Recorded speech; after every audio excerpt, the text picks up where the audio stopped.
le message que j'aimerais de vous partager, puis vous pouvez vous pouvez regarder dans votre Bible et deviner dans quel livre qu'on va regarder. Ézéchiel. Ça continue, on va le connaître par cœur, Ézéchiel.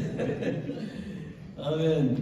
Mais c'est ça. Si vous avez votre Bible avec vous, tournez dans Ézéchiel, le chapitre 20 et le verset 30. C'est 20 ou 22? C'est 22, excusez-moi, j'ai fait une erreur ici. Ézéchiel 22. Amen. Premièrement, j'aimerais de remercier Magloire pour le bon message qu'il a partagé la semaine passée sur la confiance en Dieu. Et je crois vraiment que si on veut être une bonne sentinelle, c'est important qu'on ait confiance dans le Seigneur. Amen.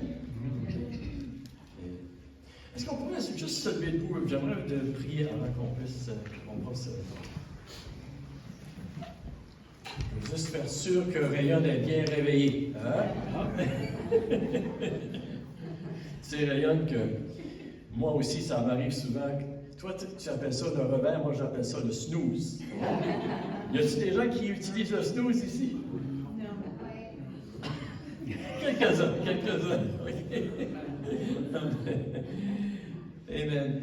Seigneur, on veut te remercier, Seigneur Dieu, pour tes bontés dans notre vie, Seigneur. Et je prie ce matin, Seigneur, que tu puisses parler à nos cœurs à travers ce message, Seigneur. Je prie que mes frères et mes sœurs ici n'entendent pas juste ma voix, Seigneur, mais qu'ils entendent, Seigneur Dieu, ta voix, Seigneur. Que nous entendons tous ta voix, Seigneur, dans nos cœurs, Seigneur. Qu'on réalise, Seigneur, ce que tu voudrais faire en nous et à travers de nous, Seigneur. C'est ma prière. Je te demande de m'aider à partager ce message comme tu le voudrais, Seigneur, pour ta gloire et pour l'avancement de ton royaume, pour l'édification de ton Église et pour le salut du plus grand nombre. C'est ma prière, Seigneur. Je te demande toutes ces choses dans le nom de Jésus. Amen. Amen. Amen. Vous pouvez vous asseoir. Ce matin, j'aimerais de regarder un sujet très important, on pourrait dire, dans la vie d'un disciple de Jésus-Christ, d'une sentinelle, si vous voulez donner notre appel pour être une sentinelle. Puis c'est un sujet qu'on retrouve partout dans la Bible, qu'on retrouve dans le livre d'Ézéchiel aussi.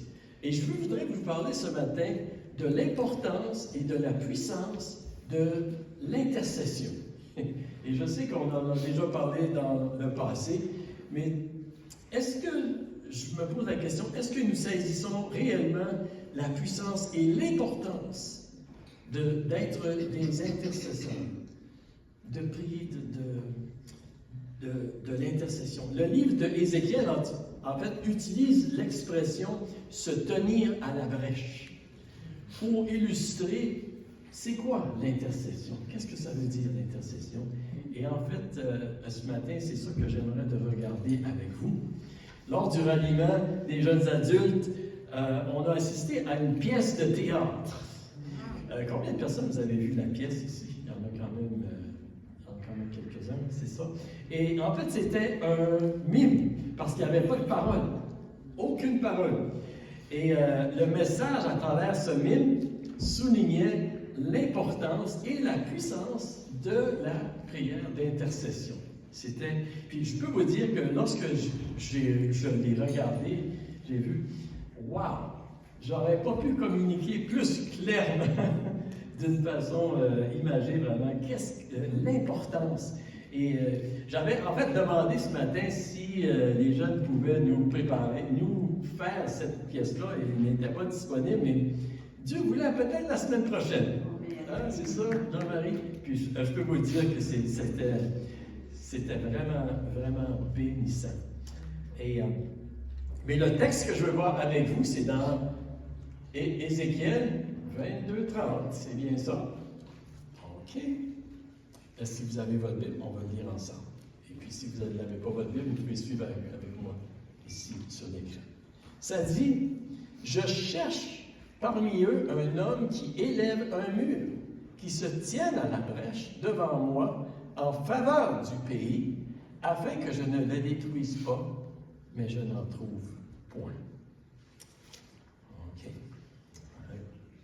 Ici, juste pour qu'on puisse se remettre dans le contexte du livre d'Ézéchiel, et je crois qu'on devient familier assez avec ce contexte-là, mais on sait que la nation d'Israël, à ce moment-là, s'était éloignée de Dieu, vraiment éloignée de Dieu d'une manière générale. Vous savez, ils avaient abandonné l'Éternel, même après avoir reçu plusieurs avertissements de plusieurs prophètes pendant plusieurs années. Et si vous lisez le chapitre 22 de Ézéchiel, vous allez voir, ça donne une description vraiment des abominations qui se produisaient au milieu du peuple. Et je peux vous dire une chose, c'est pas très beau. C'est vraiment pas très beau. Le peuple était rebelle, entêté, et ce n'est pas pour rien en fait que Dieu, il devait intervenir pour corriger son peuple, pour le ramener dans le bon chemin. C'est vraiment, il y avait beaucoup de choses, des abominations qui se produisaient.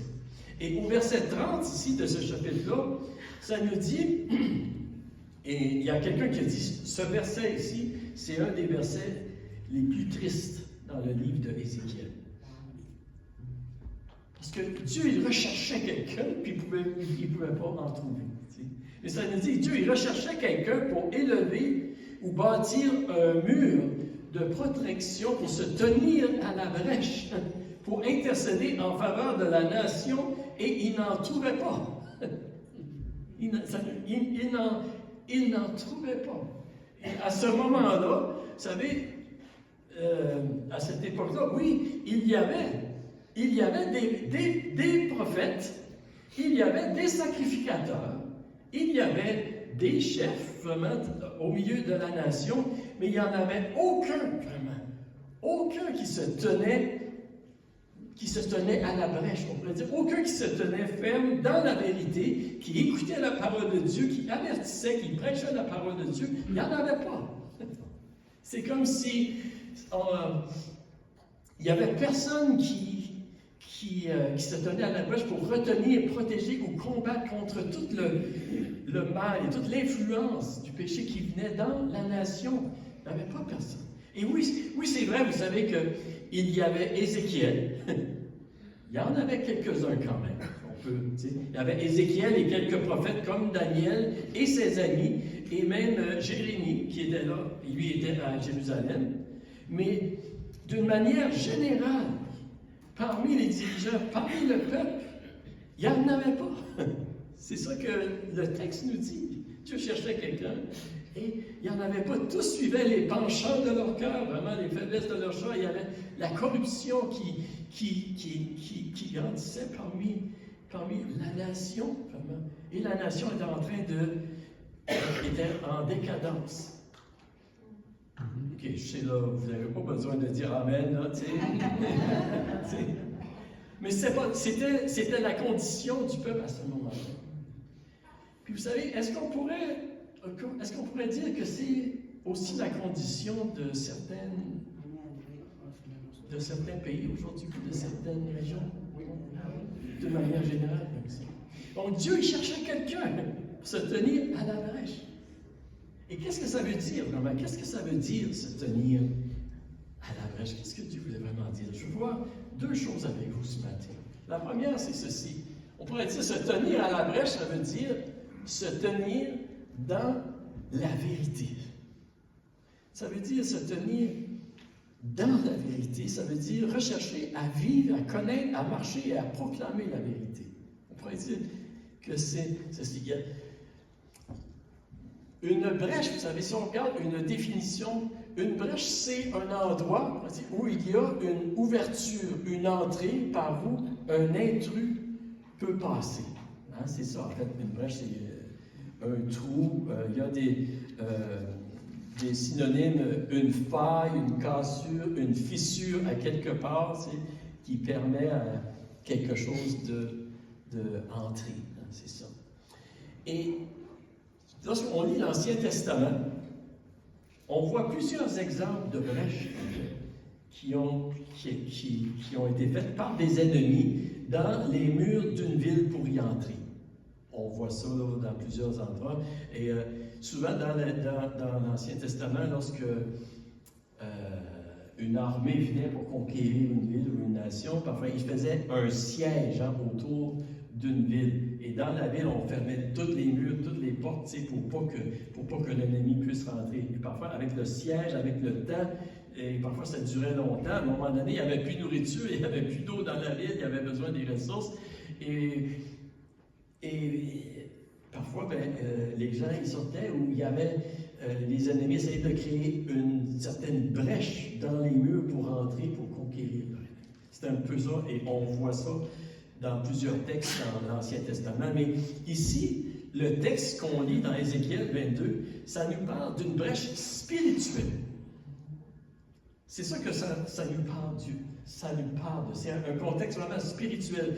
Dieu cherchait quelqu'un, un homme qui élèverait un mur, qui bâtirait un mur vraiment où l'ennemi aurait eu une ouverture, mais quelqu'un qui serait là à la brèche vraiment pour protéger, pour protéger les gens, protéger le peuple. Et on pourrait dire, vous savez aussi que une des responsabilités des sentinelles, des disciples de Jésus-Christ aujourd'hui, alors qu'on veut répondre à l'appel de Dieu sur notre vie, bien, en fait, c'est aussi d'examiner la muraille, c'est de voir s'il y a des brèches ou des ouvertures, des fissures, des endroits où l'ennemi peut se faufiler pour entrer et pour conquérir, pour venir faire son malheur, si vous voulez. C'est vraiment comme ça. Et en fait, on pourrait dire que c'est se tenir à la brèche, c'est comme établir une force de résistance contre le mal qui pourrait venir, qui peut entrer. Et aussi d'essayer de réparer le mur avec un bon matériau solide. Lorsqu'il y a un toit quelque part et puis que l'ennemi veut entrer, il faut que ça soit bien réparé. Et le problème avec Israël aussi qu'on voit à cette époque-là, c'est que oui, il y avait des prophètes, il y avait des sacrificateurs, il y avait des chefs encore, vous savez, qui étaient là, mais on pourrait dire qu'ils essayaient de réparer la brèche spirituelle avec des matériaux qui n'étaient pas solides, avec du plat plutôt que des pierres. Et dans le sens, c'est que souvent, ils disaient au peuple les choses qu'ils voulaient entendre, avec des mensonges, tu sais, mais non avec la vérité, avec la solidité de la vérité. Est-ce que vous êtes avec moi? Tu sais, et ça ne protégeait pas. Ça ne protégeait pas le peuple. Tu sais. Et Dieu recherchait quelqu'un réellement qui pouvait se tenir parmi le peuple. Vous savez, quelqu'un qui allait se tenir dans la vérité et proclamer la vérité pour protéger le peuple des mensonges qui venaient tous contre eux. Et je vous dis ceci pour vous dire cela, c'est sûr. Hein? Mais lorsqu'on parle d'intercesseur, vous savez, de se tenir à la brèche d'intercession, qu'est-ce que je veux qu'on puisse comprendre aussi, premièrement, ce matin, c'est que nous ne parlons pas seulement de personnes qui prient et qui intercèdent, mais nous parlons aussi des personnes qui choisissent de se tenir fermement dans la vérité, dans la justice de la parole de Dieu, alors que le monde autour de nous, il ne veut plus entendre parler de la parole de Dieu. Vous êtes avec moi? C'est très important, vous savez.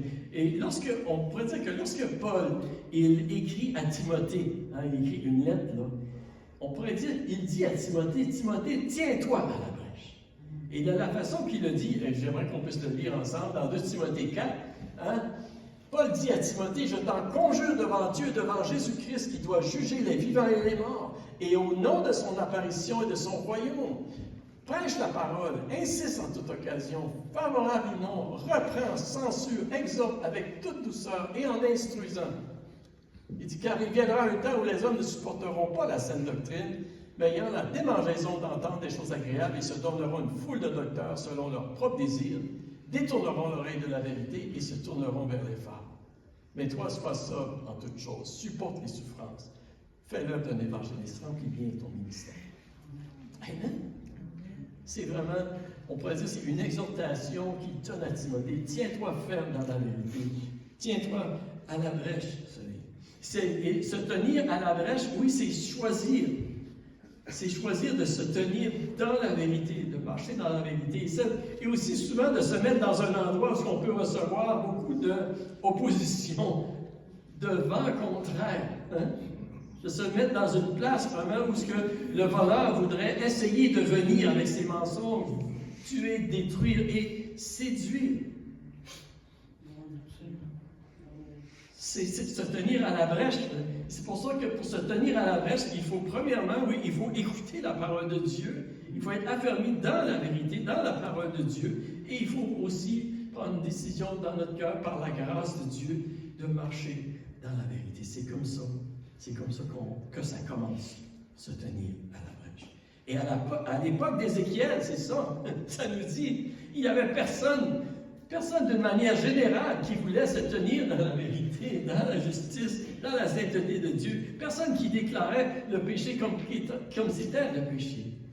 Et en tant que sentinelle aujourd'hui, Dieu nous appelle à être une force de résistance aux mensonges qui sont propagés dans notre génération. Amen. Et par notre résistance, nous pouvons faire une grande différence dans notre génération.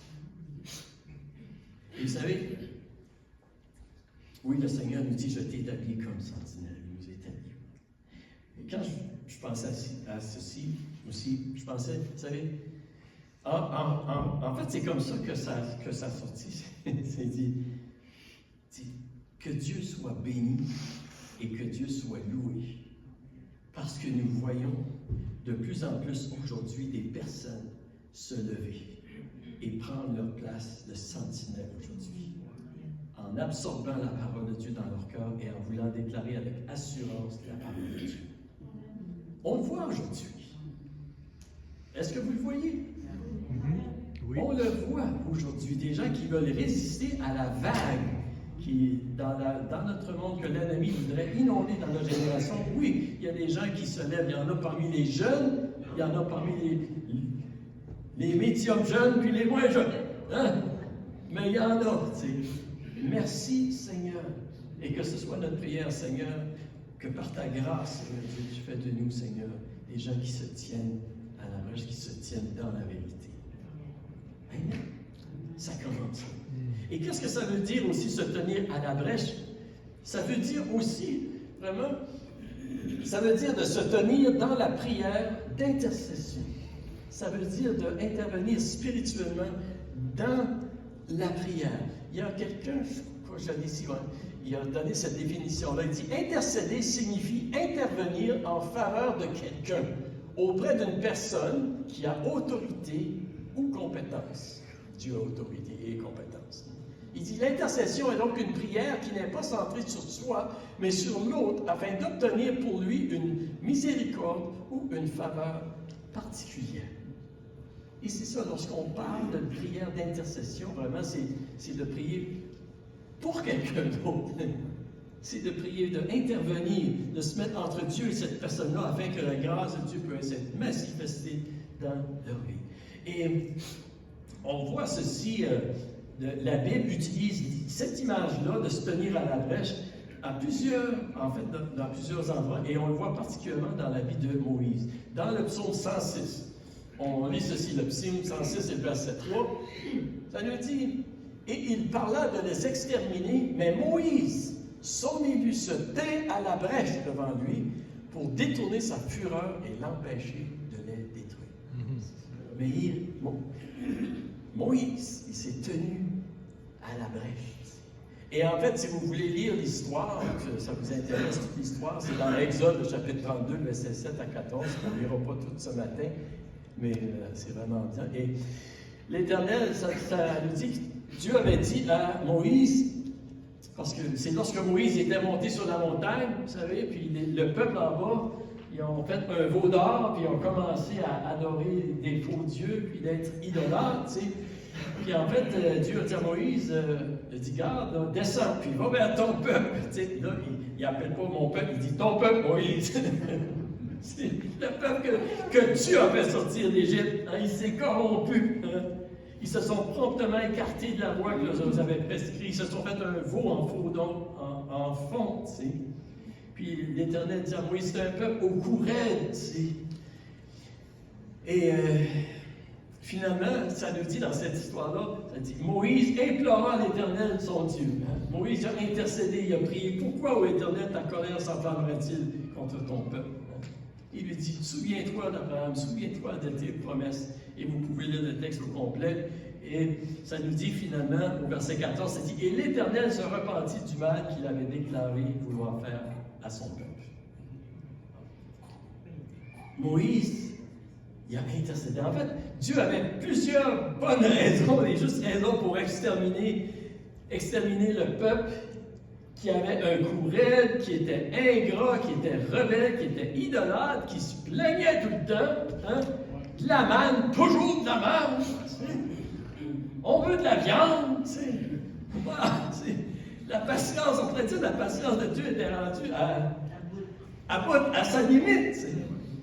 Et la patience de Dieu, vous savez, il y a une limite. Ça nous dit que Dieu est lent à la colère. Mais comprenez-moi bien, sa patience est beaucoup plus grande que la nôtre. Merci Seigneur, parce qu'on se fait dans le groupe. Hein? Mais heureusement, il y avait Moïse qui était là, qui a prié, puis qui a intercédé pour le peuple. Et Dieu a fait grâce à son peuple qui était rebelle. En fait, à ce moment-là, Dieu a trouvé un homme, a trouvé quelqu'un qui s'est tenu à la brèche devant lui. Et Moïse, il n'a pas essayé de diluer la vérité ou quoi que ce soit, tu sais. Mais il a imploré la grâce et la miséricorde de Dieu. Et Dieu a épargné le peuple. Amen. Et comprenez-moi bien, là, ce n'est pas... Qu'est-ce que nous voyons ici, là? Ce n'est pas que nous pouvons convaincre Dieu de changer d'idée. Non, je ne crois pas. Mais ceci, ça a été écrit, c'est un exemple qui nous est laissé dans la parole de Dieu pour nous aider à reconnaître l'importance et la puissance de la prière d'intercession pour nous aujourd'hui, pour toutes les générations. C'est pour ça que Dieu nous a laissé cet exemple-là. Est-ce que vous êtes avec moi? Dieu nous a laissé cet exemple-là pour nous encourager à croire dans la puissance et l'importance de la prière d'intercession, parce qu'il veut qu'on prie et qu'on intercède, puis qu'on réalise que ça va faire une différence. Et on retrouve plusieurs autres exemples dans la Bible aussi. Excusez-moi, des fois, je viens un peu... Mais on retrouve plusieurs autres exemples. Dans le livre de Daniel, si vous lisez, lorsque Daniel y a intercédé, vous pouvez le lire, on voit comment est-ce que Daniel s'est tenu à la brèche pour son peuple, il a réclamé les promesses de Dieu, et ça a fait une différence. Dieu a répondu. On le voit également dans Néhémie. Hein? Néhémie, lorsqu'il y a eu la nouvelle, vraiment que les murs étaient détruits de Jérusalem, hein? Il a prié, il a jeûné, il a intercédé. Et on voit comment est-ce que Dieu a entendu la prière de Néhémie. Il a fait grâce. Et en fait, la faveur de Dieu était sur lui pour aller reconstruire les murs de la ville. On le voit avec Abraham aussi. Hein? Avec Abraham pour les villes de Sodome et Gomorrhe. Hein? Ah. Il a intercédé, hein? Puis il a intercédé. Il a commencé à 50, puis à 40, puis à 30. Puis là, à 10, OK, Seigneur, là, tu sais. Mais on voit ici que Lot et ses deux filles ont été sauvées de la destruction, puis du jugement de Dieu par la grâce de Dieu. Ça fait une différence. Et ceci, c'est pour nous enseigner aussi comment est-ce que la prière d'intercession a une grande importance et une grande puissance aussi. Je lisais dans un commentaire biblique cette semaine que les choses qui se déroulaient à l'époque d'Ézéchiel, vous savez, ça ressemble beaucoup à ce que nous lisons et nous voyons se produire dans nos villes aujourd'hui, dans nos rues, dans notre société. Soit dans les journaux, dans les médias sociaux, les nouvelles, c'est à peu près les mêmes choses qui se passent. Hein? Et ça disait, ça serait pas normal. Ça disait, ne serait-ce pas normal que Dieu ait les mêmes. Oh! Le Québécois qui sort. Ça sonne quasiment braillon. Peut-être que j'ai passé trop de temps dans la région de Edmundston, je ne sais pas. Mais en tout cas, ne serait-ce pas normal que Dieu ait les mêmes sentiments avec notre société qu'il avait à l'époque de Ézéchiel? Parce qu'il se déroule les mêmes choses. La Bible nous dit que Jésus est le même hier, aujourd'hui et éternellement. N'est-ce pas? Oui. Absolument. Dieu a la même réflexion, en fait. Dieu n'a pas changé. Donc, si Dieu il voit notre génération de la même manière que celle d'Ézéchiel, et en fait dans d'autres endroits aussi, donc, ne rechercherait-il pas la même chose qu'il recherchait à cette époque? Il cherche encore des intercesseurs, des gens qui vont se tenir à la brèche. Amen. Et s'il trouve des personnes qui se tiennent à la brèche, il va agir comme il a agi lorsqu'il a trouvé des personnes qui se tenaient à la brèche. Et il va épargner, il y a beaucoup de gens qui vont être épargnés, une grande multitude qui vont recevoir la grâce de Dieu dans leur vie parce qu'il y a des personnes qui se sont tenues à la brèche. Est-ce que vous êtes avec moi ce matin? C'est ça. C'est important de comprendre, vous savez, que Dieu, il ne veut pas qu'aucun périsse. Dieu, il veut que tous soient sauvés. Et on lit ça à plusieurs reprises aussi. Et dans le livre d'Ézéchiel aussi, Dieu ne voulait pas envoyer le jugement. Dieu, il voulait que le méchant se repentisse et qu'il vive. Et c'est pourquoi il cherche des personnes qui vont se tenir à la brèche. C'est pour ça. C'est la volonté de Dieu. Et on retrouve ce message-là dans la Bible, dans l'Ancien Testament, dans le Nouveau Testament. Et juste rappeler peut-être quelques passages dans le Nouveau Testament.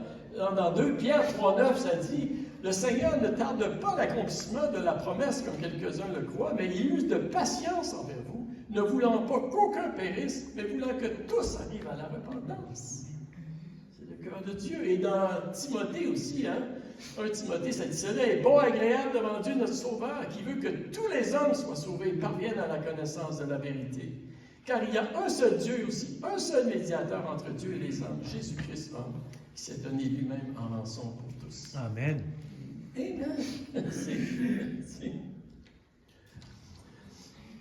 Dieu recherche aujourd'hui encore des personnes qui vont se tenir à la brèche, ou qui vont se tenir dans la vérité et qui vont implorer dans la prière la grâce de Dieu. On voit ça continuer. Le Nouveau Testament, vous savez, quand on lit le Nouveau Testament, ça nous rappelle continuellement de prier sans cesse, de continuer d'y éveiller avec persévérance, parce que Dieu recherche encore des personnes qui se tiennent à la brèche. Lorsque l'apôtre Paul a écrit à Timothée pour lui dire, en fait, qu'est-ce qu'il doit faire dans l'Église, qu'est-ce qui devrait être une des priorités dans l'Église, il lui a dit ceci. Je pense que non. OK. Juste. Et il dit, je t'exhorte, avant tout, à faire des prières. Des prières pour tous les hommes. Amen. Amen. Et c'est encore une priorité, en fait. C'est une priorité pour nous. Quelqu'un a dit ceci concernant les intercesseurs, c'est-à-dire, à cause même du caractère altruiste de ce type de prière, rare de chrétiens s'y intéressent. Le plus souvent, lorsqu'un chrétien prie, c'est pour des choses qui sont dans son propre intérêt ou pour ses proches. Mais Dieu recherche constamment des intercesseurs en faveur de l'accusateur et le calomniateur qui est le diable. Le diable nous accuse jour et nuit sans cesse devant Dieu. Il est donc important qu'il y ait aussi des intercesseurs jour et nuit devant Dieu. Et cette mission est confiée aux chrétiens qui sont la lumière du monde. Amen. Amen. Dieu nous appelle, en fait. Dieu nous appelle à se tenir à la brèche, à être des intercesseurs. Et il y a quelque chose qui se produit. OK, c'est mon texte là. Mais l'apôtre Paul, lorsqu'il dit à Timothée, j'exhorte donc avant toute chose à faire des prières, des supplications, des requêtes, des actions de grâce pour tous les hommes, pour les rois, pour tous ceux qui sont élevés en dignité, afin que nous menions une vie paisible et tranquille en toute piété et honnêteté. Cela est bon et agréable devant Dieu qui veut que tous les hommes soient sauvés et parviennent à la connaissance de la vérité. Vous voyez, c'est une des... on le voit, Dieu, il veut qu'on puisse se tenir à la brèche aujourd'hui. Et comprenez-moi bien, ce n'est pas que nous pouvons contrôler la main de Dieu, mais lorsque Dieu trouve quelqu'un qui se tient à la brèche, qui implore la grâce, le pardon, la miséricorde de Dieu, Dieu entend. Et Dieu se laisse, on pourrait dire, persuader. Avec plaisir. Dieu, il est content de trouver quelqu'un qui intercède. Et le point que je veux qu'on saisisse ce matin, c'est que la prière d'intercession, c'est une arme puissante pour l'avancement du royaume de Dieu et le salut des âmes.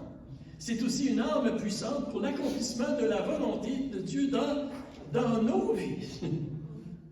La raison pourquoi l'apôtre Paul il encourageait les gens de prier pour lui continuellement, c'est parce qu'il savait qu'il avait besoin.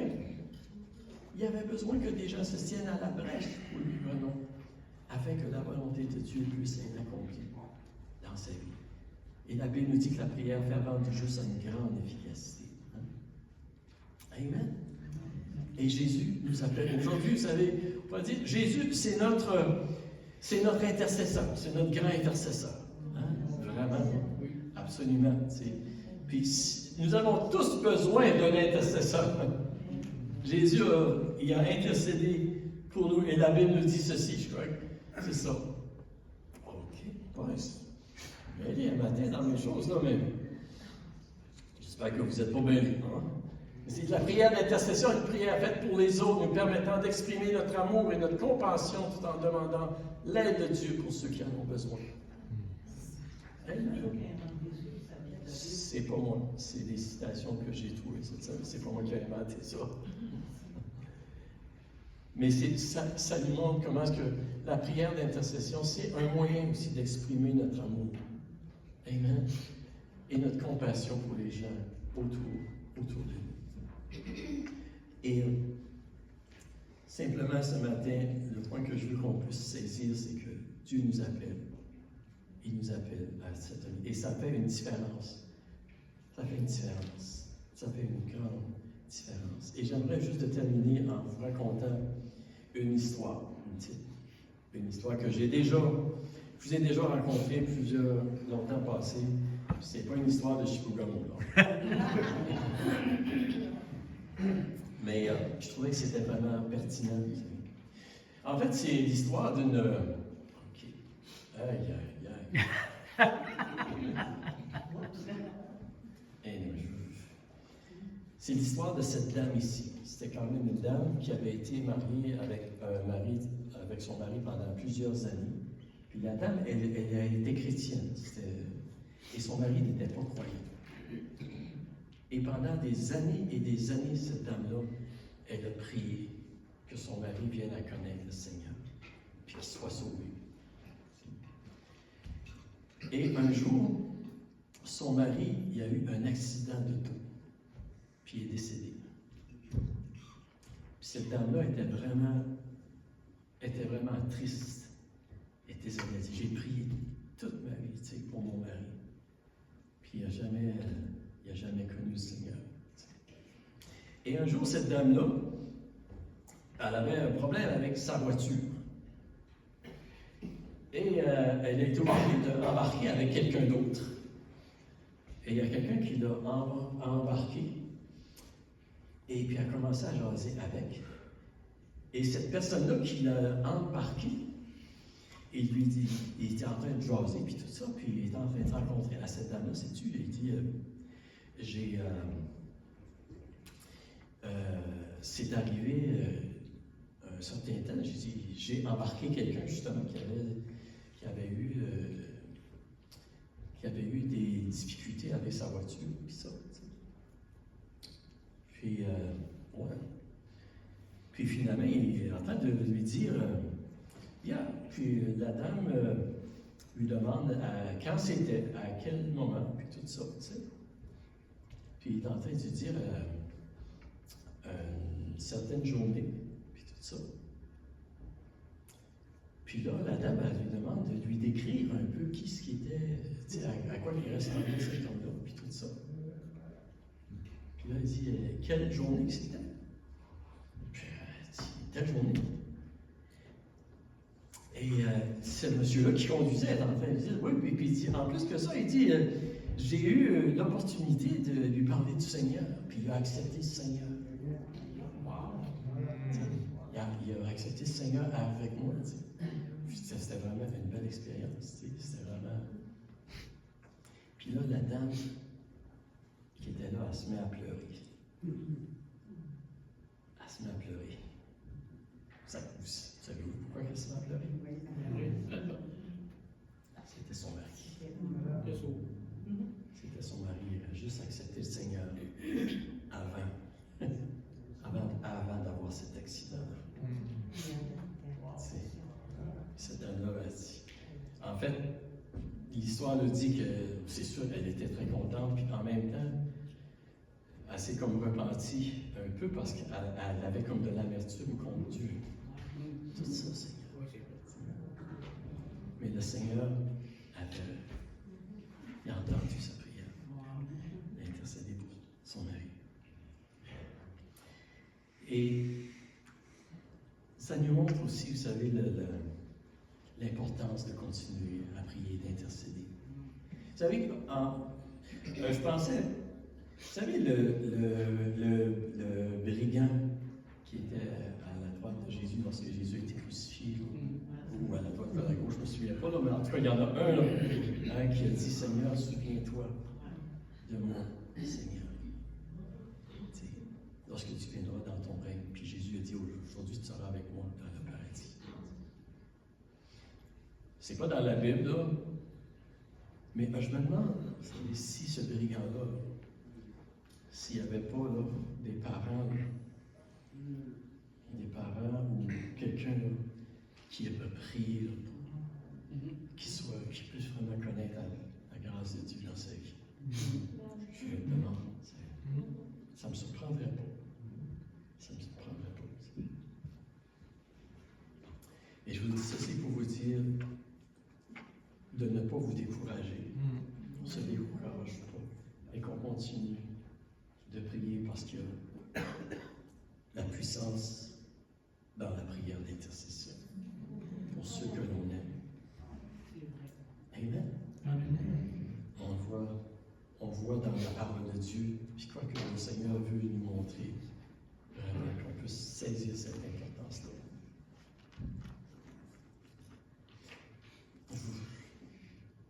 C'est plus. Oui, tu peux.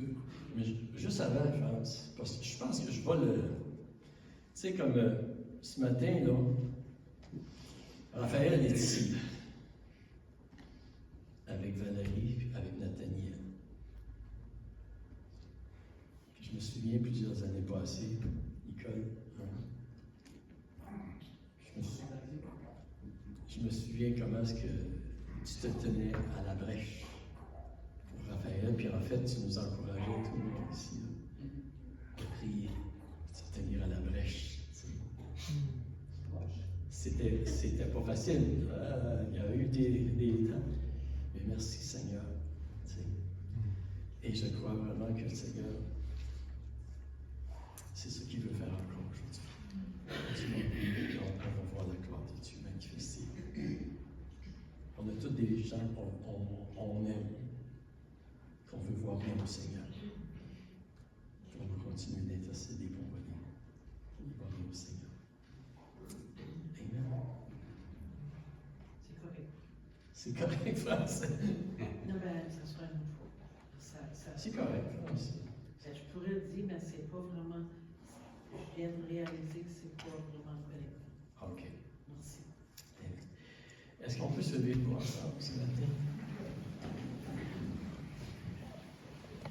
Je vais inviter, si vous voulez revenir, l'équipe.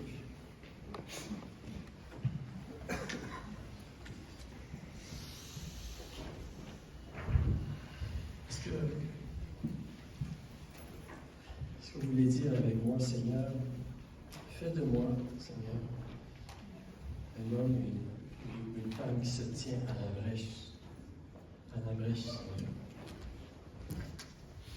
Quelqu'un, Seigneur, qui se tient à la brèche, Seigneur. Alléluia, Jésus. Mets dans mon cœur, Seigneur,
Oui, Seigneur. Et je te demande aussi pour mes frères et mes sœurs ce matin, Seigneur.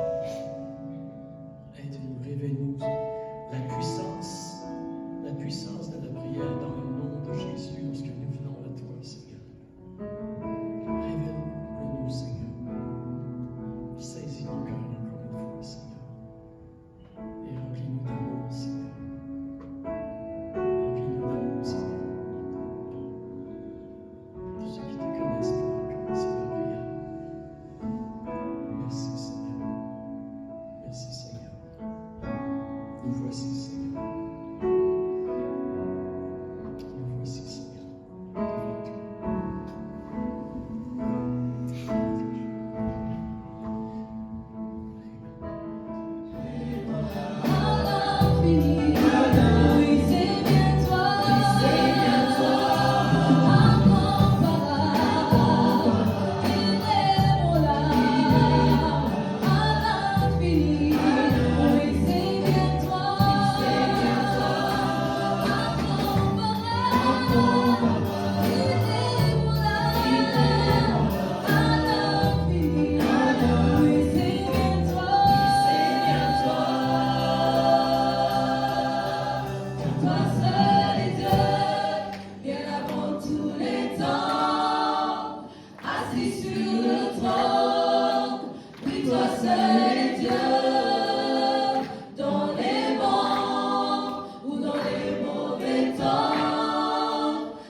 Devant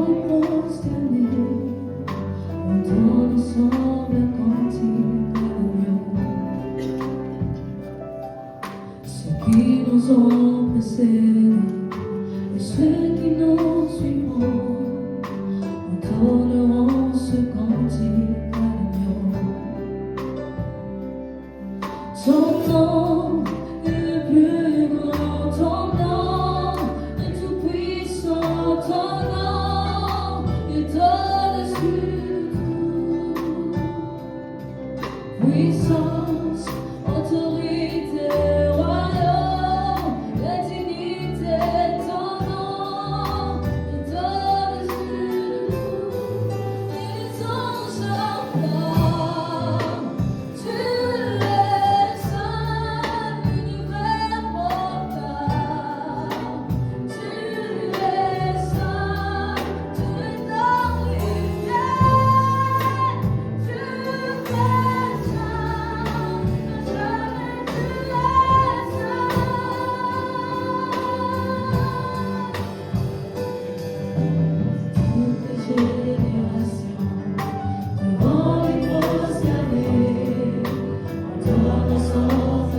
Alors mes peurs s'enfuient.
Dieu?